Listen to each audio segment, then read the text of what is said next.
samu cikakken mai gidan yari ina so ka saki kan kai mun bayani su ni ne mahaifi gaskiya ne alhaji sai dai kai hakuri da abin da za ka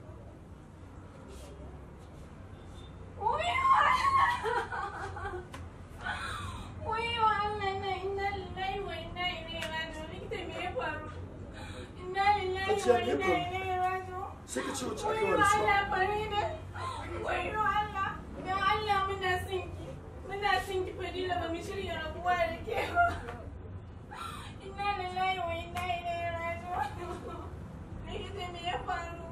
Allah ya daga tare kuka da gaisa ko mutuwa tai lokacin ta ne ya muka yi abin da Allah ya rubuta. Inna lillahi wa inna ilaihi raji'un. Yanzu me yake ciki? abin da yake faruwa shi ne alhaji sai dai ka fiye da wani Likita inna lillahi wa inna ilaihi raji'un. Likita me yake faruwa? Likita me yake faruwa? Inna lillahi wa inna ilaihi raji'un. Yo Allah. Inna lillahi wa inna ilaihi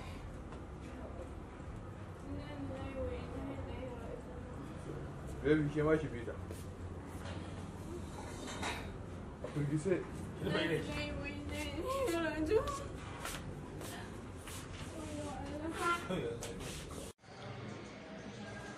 Assalamu alaikum masoya masu kallon wannan shirin namu a rashin sani. Kamar yadda kuka sani ni ne Goje Dan Sau wanda nake neman jarumin wannan fim wato Minat ɗan filin.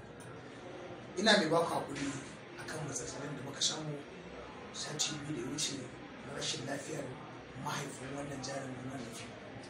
To amma yanzu insha Allah muna sa rai sati mai zuwa za mu zo muku da abin da kukan ku kalla sai kun sanya ku na waya dan yanzu ma matsalar da muka samu wannan mai editing ne shine matsalar mu bari goje Allah yanayin kaya aiki ne ba wuwa ne da to da Allah ku ya ku kun ga nuna muku mai editing shine matsalar mu wannan sati amma sati mai zuwa ku bude idan ku ci gaba da bidiyon mu a tashar Shela Hausa TV 24 a rashin sani. Wannan ƙayataccen shiri zai dinga zuwan muku ne a duk ranar Laraba da misalin karfe 8 na dare. A tashar mu ta Shela Hausa TV 24. Ku danna subscribing sannan ku danna mana ƙararrawa domin sanar da ku lokutan da muke ɗora ƙayatattun shirye-shiryenmu. A tashar mu ta Shela Hausa TV 24.